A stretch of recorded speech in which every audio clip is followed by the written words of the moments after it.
Hello students, welcome to our channel The Online Class. Today we have a class on the fundamental unit of life for the students of class 9 CBSE board. This is the second part of the lesson. তোমরা আগের ভিডিওতে চারটে term পড়েছিলে, diffusion, osmosis, active transport and endocytosis. এই ভিডিওতে আমরা সেই টার্মগুলো সম্পর্কে ডিটেল আলোচনা করব। ফার্স্টে আমরা জানব ডিফিউশন সম্পর্কে। Diffusion, the diffusion is the spontaneous movement of substances বা molecules দুটোই হতে পারে from a region of high concentration to a region where its concentration is low, that is lower concentration, until uniform concentration is finally achieved. এখানেই দেখো যে diffusion তোমরা খুব common example পাবে, যে আমরা ঘরে যে ধূপকাঠি জ্বালাই কিংবা তোমরা যখন পারফিউম ইউজ করো, সেই গন্ধটা কি হয়, আস্তে আস্তে সারা ঘরে দূরে দূরে ছড়িয়ে পড়ে। তো যেখানটায় লাগিয়েছিলে সেখান থেকে অনেক দূরে এই যে ছড়িয়ে পড়ার ব্যাপারটা, এটা হচ্ছে গিয়ে ডিফিউশন। আমরা যখন ব্রিথ ইন করি তখন আমরা কি করি, অক্সিজেন ইনটেক করি, আর আমাদের সেলের ভেতরে মেটাবলিক অ্যাক্টিভিটিসগুলোর জন্য কার্বন ডাইঅক্সাইড প্রোডাকশন হয়। তো সেলের ভেতরে কার্বন ডাইঅক্সাইডের কনসেন্ট্রেশন অনেক বেশি কার তুলনায়, সেলের বাইরের জায়গার তুলনায়। তো এখানে কি হয়, কার্বন ডাইঅক্সাইড ডিফিউজ আউট হয়ে চলে আসে হচ্ছে গিয়ে সেলের বাইরে। ওই যে আমি এর আগের দিন বা আগের ভিডিওতে তোমরা কি দেখেছিলে, বলা হয়েছিল যে কার্বন ডাইঅক্সাইড আর অক্সিজেন এগুলো হচ্ছে প্লাজমা মেমব্রেন দিয়ে diffuse in or diffuse out হয়। ঠিক এই কথাটাই আমি বোঝাতে চেষ্টা করছি তোমাদের, যে সেলের থেকে কার্বন ডাইঅক্সাইড বাইরে বেরিয়ে আসছে, আর অক্সিজেন সেলের বাইরে অক্সিজেনের কনসেন্ট্রেশনটা বেশি, সেই জন্য অক্সিজেন সেলের ভেতরে ঢুকে যাচ্ছে। এটা একটা কমন এক্সাম্পল লিভিং ওয়ার্ল্ডে। Osmosis, what is osmosis? Osmosis is the spontaneous passage of water from a region of high water concentration. High water concentration, note this word, high water concentration, through a selectively permeable membrane to a region of low water concentration till equilibrium is reached.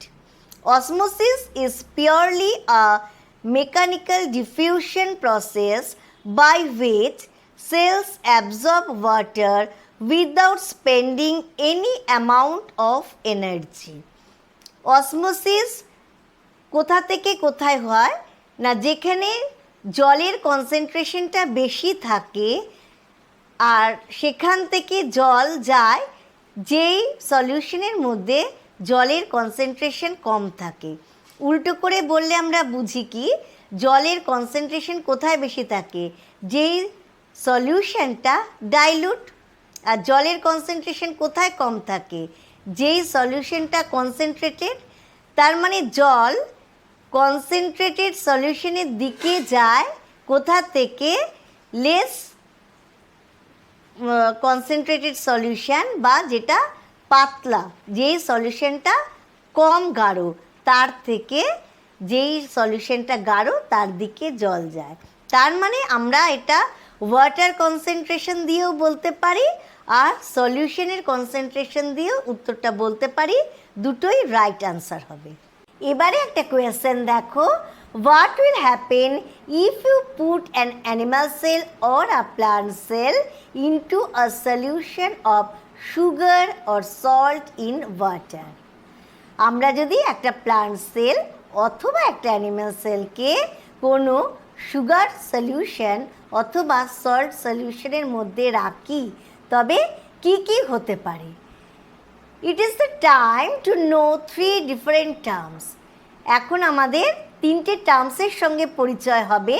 একটা হলো hypotonic solution, আর একটা হবে isotonic solution, আর একটা term হলো hypertonic solution. এই 3 ধরনের সলিউশনে রাখলে এই প্লান্ট সেল বা অ্যানিমাল সেলে 3 রকম ঘটনাগুলো ঘটবে, সেগুলো আমরা জেনে নেব। প্রথমে আমরা আসছি, যদি if the medium surrounding the cell has a higher water concentration than the cell, তার মানে প্লান্ট সেল বা অ্যানিমাল সেলকে এমন একটা সলিউশনের মধ্যে রাখা হলো যেই সলিউশনটার মধ্যে হায়ার ওয়াটার কনসেন্ট্রেশন আছে। তার মানে সেই সলিউশনটা ডাইলুট সলিউশন। কার তুলনায় ডাইলুট? সেলের তুলনায় ডাইলুট। সেলটা হচ্ছে এখানে তুলনামূলকভাবে কনসেন্ট্রেটেড। ক্লিয়ার? তো the cell will gain water by osmosis. এখানে কি হবে?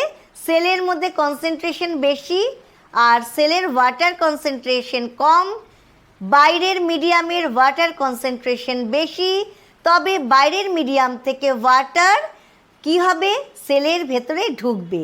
এই প্রসিডিউরটাকে আমরা বলছি অসমোসিস। এখানে প্লাজমা মেমব্রেনটা কি করছে? এখানে plasma membrane semi permeable membrane হিসেবে কাজ করছে। Such a dilute solution is called hypotonic solution. এই যে বাইরের মিডিয়ামের যে সলিউশনটা, যার মধ্যে ওয়াটারের কনসেন্ট্রেশন অনেক বেশি সেলের কনসেন্ট্রেশনের তুলনায়, তো বাইরের মিডিয়ামটা হচ্ছে গিয়ে এখানে হাইপো মানে কম, hypotonic solution. Here the outer solution is dilute, water molecules are free to pass across the plasma membrane in both directions. Here more water enters the cell. In such a situation the cell swell up, cellটা ফুলে উঠবে, becomes inflated, that is turgid. Sometimes the swollen cell may burst. It is called hemolysis cell in case of RBC. Hemolysis, and the cell is called hemolyzed cell in case of RBC. তো এই burst out ঘটনাটা কিন্তু ঘটে animal সেলের ক্ষেত্রে। তার কারণ এরপরে তোমরা সেটা জানবে যে অ্যানিম্যাল সেলের আউটার কাভারিংটা হচ্ছে শুধুমাত্র সেল মেমব্রেন, আর প্লান্ট সেলের সেল মেমব্রেনের বাইরে সেল ওয়ালের একটা রিজিড কাভারিং আছে। তো যতটাই সোয়েল আপ হোক না কেন, অ্যানিম্যাল সেলটা বার্স্ট আউট হলেও হতে পারে, প্লান্ট সেল কিন্তু সেল ওয়ালের প্রেজেন্সের জন্য বার্স্ট আউট হয় না। নেক্সট আমরা আসছি আর একটা সলিউশন সম্পর্কে জানবো। সেটা কি? সেটা হচ্ছে আইসোটোনিক সলিউশন। আইসো মানে সমান সমান, হাইপো মানে কম, আইসো মানে সমান সমান। এই আইসো কথাটা যেই দেখবে, কেননা তোমাদের কিন্তু কোয়েশ্চেন আসে what is hypotonic solution, what is isotonic solution. তো হলে অনেক সময় তোমরা এটা কনফিউজড হয়ে যাও তাড়াহুড়োয়। আইসো কথার মানে হচ্ছে সমান সমান। এটা মাথায় যদি তোমাদের থাকে, এটা যদি তোমরা মনে রাখো, তবে কিন্তু সহজেই তোমরা উত্তর দিতে পারবে।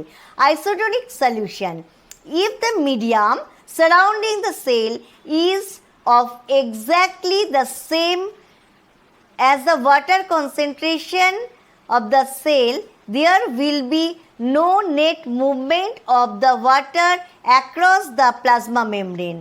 Such a solution is called isotonic solution. তো এখানে আমরা কি বলছি? if the medium surrounding the cell, সেলটাকে যে মিডিয়ামের মধ্যে আমরা রেখেছি, কারণ আমাদের কোয়েশ্চেনটা প্রথমেই যেটা আমরা করেছি যে প্লান্ট সেল বা অ্যানিমাল সেলকে বিভিন্ন সলিউশনের মধ্যে রাখলে তার কি এফেক্ট হবে।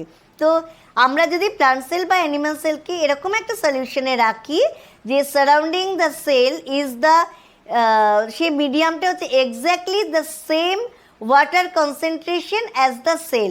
সেলের যা কনসেন্ট্রেশন আর বাইরের ওই মিডিয়ামটার ওয়াটার কনসেন্ট্রেশন সেলের কনসেন্ট্রেশনের সঙ্গে সেম আছে। তো কি হবে এক্ষেত্রে, কি হবে, there will be no net movement of water across the plasma membrane. এই নেট মুভমেন্ট, এই নেট NET এই কথাটা কিন্তু very important. There will be no net movement, এই নেট কথাটা তোমরা অবশ্যই কিন্তু খাতায় উল্লেখ করবে। হ্যাঁ, net movement of water across the plasma membrane. Such a solution is called isotonic solution. সমান সমান হয়ে গেছে, তাই জন্য কোনো নেট দেওয়া নেওয়া নেই।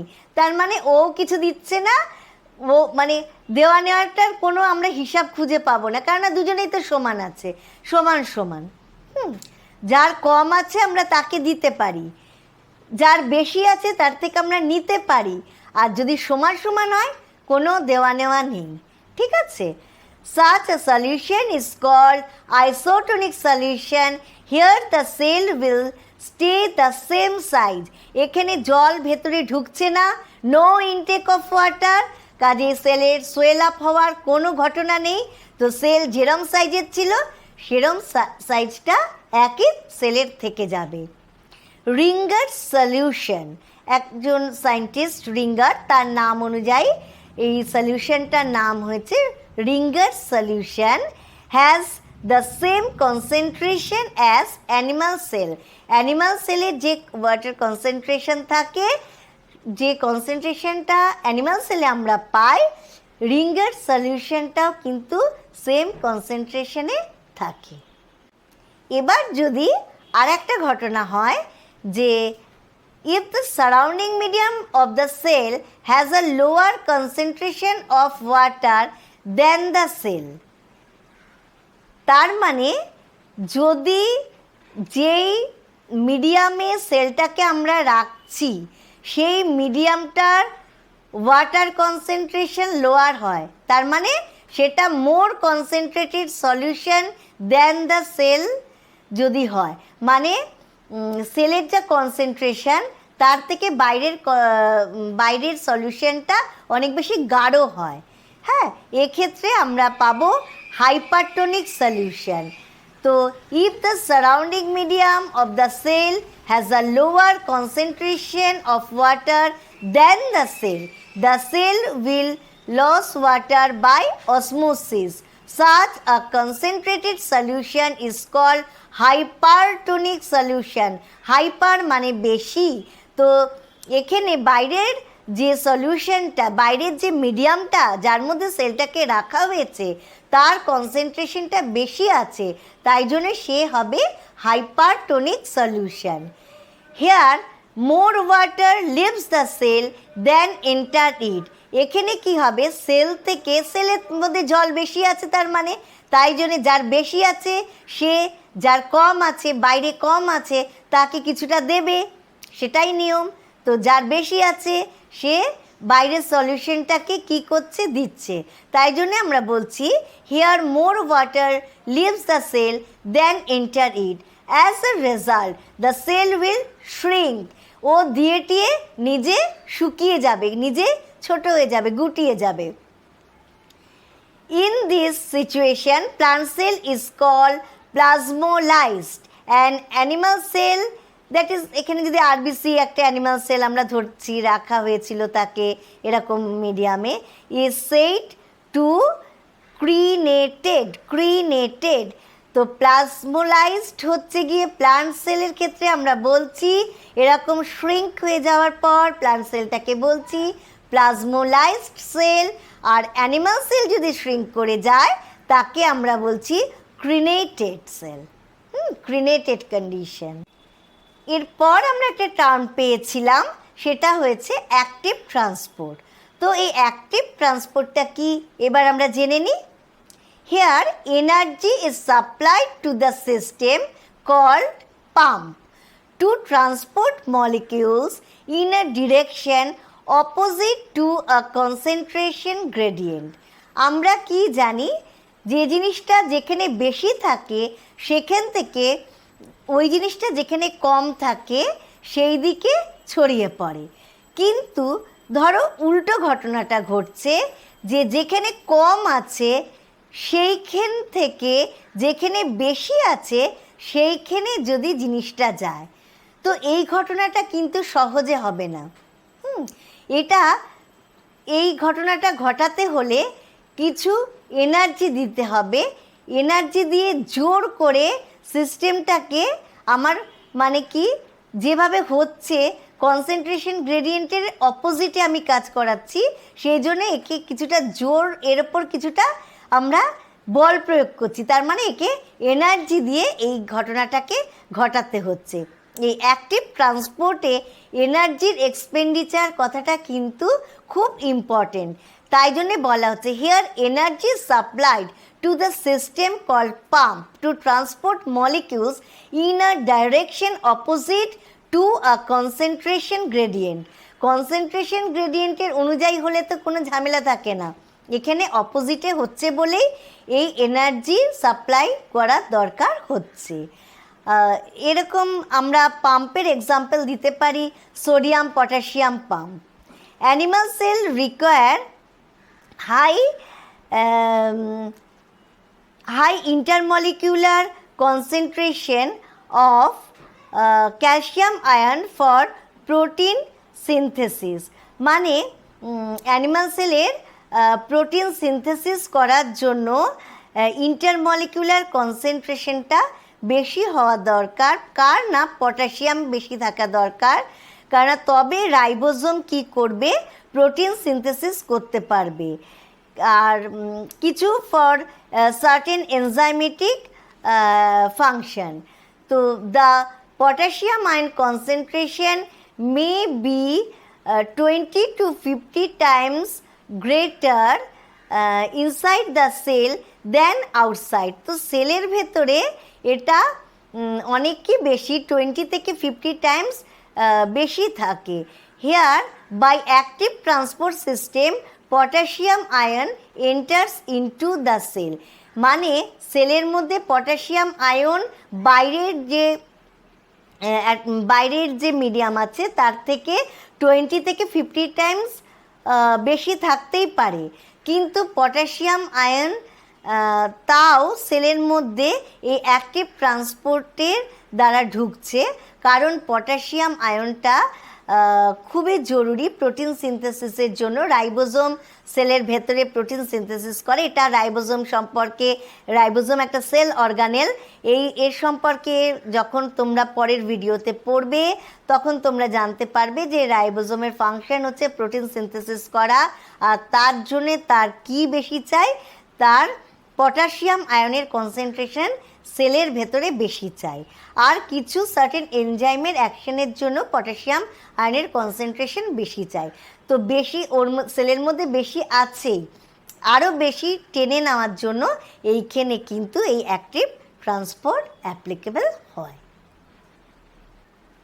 এরপর আমরা জানবো এন্ডোসাইটোসিস।